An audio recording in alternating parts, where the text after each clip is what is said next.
Assalamualaikum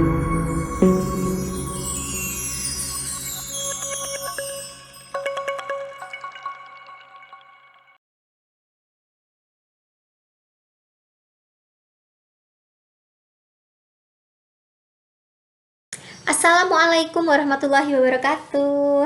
Halo anak-anak, apa kabar? Semoga kalian selalu dalam keadaan sehat dan istiqomah dalam beribadah.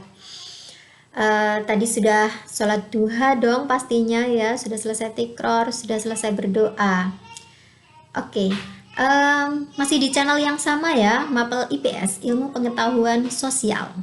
Materi kita hari ini, di pembelajaran yang kedua ini, kita akan mempelajari tentang letak dan luas Indonesia. Kenapa sih kita perlu mempelajari tentang letak dan luas Indonesia? Kalau kalian, mungkin di antara kalian ada yang tahu ya, bahwa sebelum rame-ramenya corona, Laut Tiongkok Selatan atau yang lebih kita kenal dengan Laut Cina Selatan, itu kemarin sempat diduduki loh oleh Cina, oleh Tiongkok. Sempat diakui loh oleh mereka, padahal Laut Tiongkok Selatan itu punyanya kita. Jadi penting banget ya kita untuk tahu letak dan luas Indonesia. Oke, sebelum kita masuk ke materi, saya ingin kalian tahu dulu apa sih tujuan pembelajaran kita kali ini. Tujuan pembelajaran kita kali ini adalah yang pertama, kalian mampu menganalisis peta, mulai dari pengertiannya, syarat-syarat, fungsi peta, tujuan pembuatan peta, dan jenis-jenis peta. Kemudian yang kedua, kalian mampu menjelaskan letak Indonesia. Kalian perhatikan dulu, ini adalah peta Indonesia. Sip. Kalian amati ya, inilah peta Indonesia. Tentu kalian juga sudah sering ya atau pernah melihat contoh peta. Terus hari Selasa kemarin kan saya juga sudah berpesan agar kalian menyiapkan atlas atau peta Indonesia agar tulisannya wilayah-wilayah yang kecil-kecil itu juga bisa terlihat. Saya yakin kalian sudah menyiapkan kan? Oke, dari pengamatan ini tentu kalian sudah bisa menerka atau menganalisis dengan bahasa kalian sendiri apa sih peta? Iya, pengertian peta. Peta adalah gambaran seluruh atau sebagian permukaan bumi pada bidang datar yang diperkecil dengan menggunakan skala tertentu. Jadi harus ada skala ya, karena itu sangat penting. Kemudian kita akan pelajari tentang fungsi peta. Buat apa peta itu dibuat? Fungsinya itu ada 3. Yang pertama, menunjukkan posisi atau lokasi suatu wilayah di permukaan bumi. Jadi kalau kalian ingin mengetahui daerah mana gitu, kalian bisa mencarinya di peta. Seperti, oh Bu Sulis ini domisilinya ada di Kota Probolinggo. Kota Probolinggo itu sebelah mananya Kabupaten Blitar ya. Jadi kalian bisa melihatnya di peta.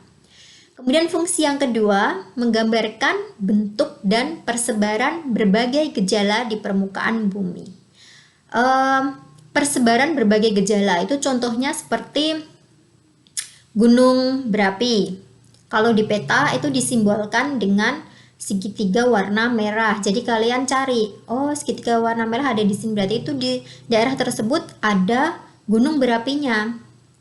Kemudian yang ketiga, fungsi peta yang ketiga itu adalah menggambarkan kondisi fisik dan kondisi sosial suatu wilayah. Kondisi fisik itu contohnya seperti kalau kalian lihat di peta ya, itu ada daerah dengan warna hijau, ada daerah dengan warna coklat. Nah, warna hijau itu menunjukkan bahwa daerah tersebut merupakan daerah dataran rendah. Sedangkan warna coklat itu menunjukkan bahwa daerah tersebut itu merupakan dataran tinggi. Jadi itu ya fungsi peta.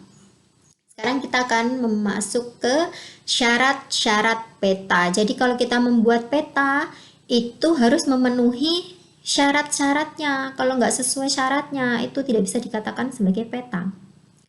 Syarat yang pertama itu adalah confirm, sebangun. Jadi, kalau kalian melihat ada peta Pulau Jawa, atau tidak jauh-jauh peta Kabupaten Blitar, bentuknya seperti itu di peta, maka jika dilihat dari atas menggunakan pesawat atau drone, maka bentuknya nggak akan jauh beda dari yang ada di peta. Itu yang dimaksud dengan confirm atau sebangun. Kemudian syarat yang kedua adalah equidistant, sejarak. Jadi jarak yang ada di peta jika dikalikan dengan skala peta tersebut, maka jaraknya adalah sama dengan jarak sebenarnya.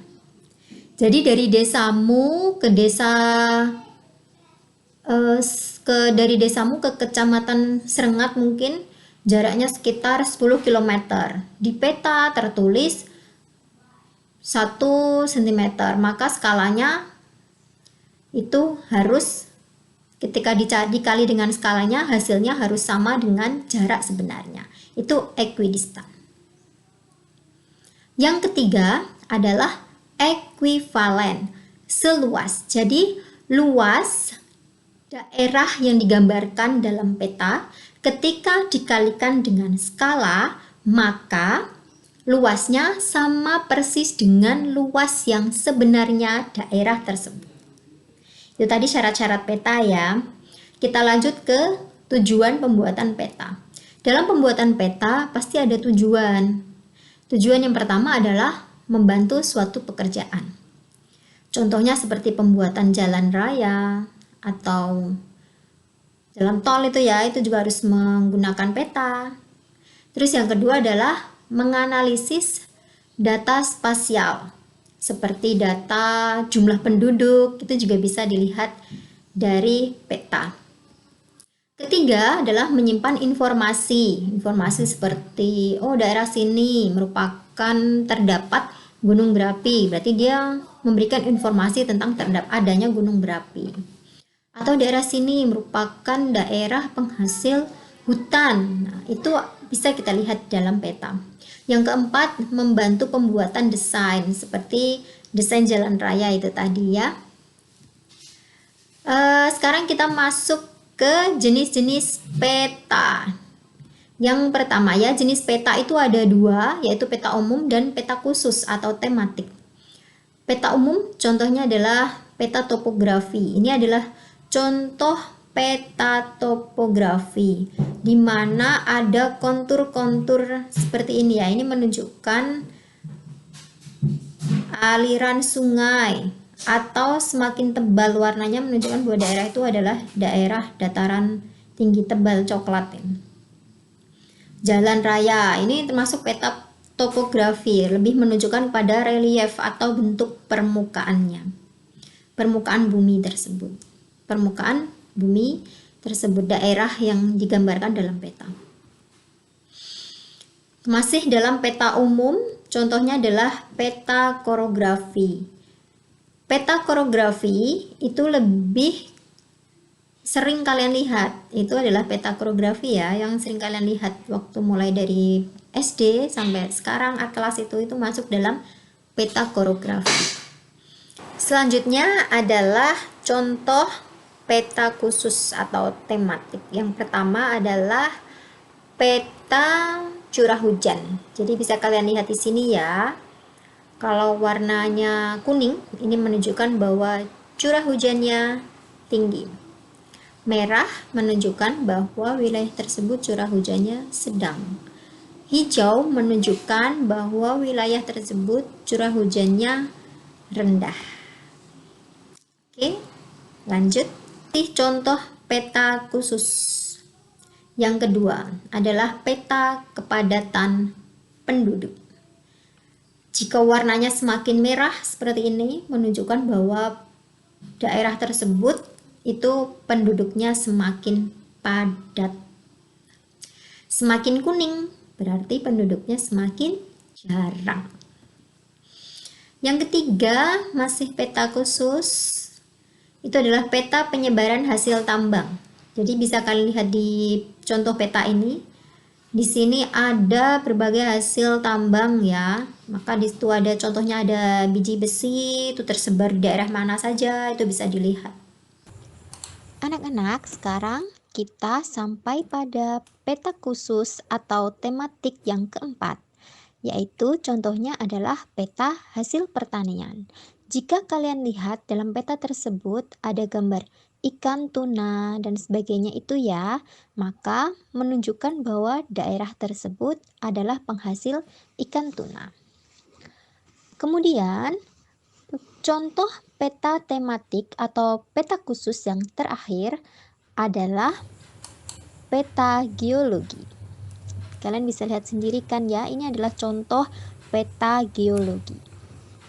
Oke anak-anak, tugas kalian sekarang adalah amatilah gambar peta berikut. Ini adalah peta Indonesia ya.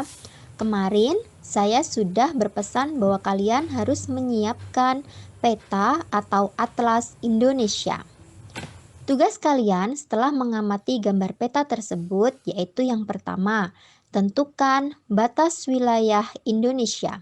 Jadi kalian lihat di bagian utara itu Indonesia dibatasi oleh wilayah apa saja. Contohnya seperti ada negara Malaysia atau mungkin ada laut apa, silahkan disebutkan secara detail ya. Kemudian bagian utara Indonesia juga dibatasi oleh apa? Kalian tulis, jangan lupa bagian barat juga dan timur juga. Kemudian soal yang terakhir. Soal yang nomor 2. Sebutkan wilayah paling ujung Indonesia. Jadi ini masih wilayah Indonesia. Kalian lihat, kalian tarik garis lurus, maka wilayah ujung paling utara Indonesia itu apa? Pulau apa? Atau daerah apa? Kemudian yang bagian selatan, barat, dan juga timur. Soal yang ketiga, coba kalian hitung ya. Pasti dari SD sudah sering mendapatkan soal ini. Coba kalian hitung panjang sebenarnya antara Kabupaten Blitar ke Kota Probolinggo jika jarak di peta sejauh 10 cm. Untuk skala, gunakan skala pada peta atau atlas yang sedang kalian gunakan. Oke anak-anak, silahkan mengerjakan ya. Maaf jika ada salah-salah kata dari saya, dan saya akhiri. Wassalamualaikum warahmatullahi wabarakatuh.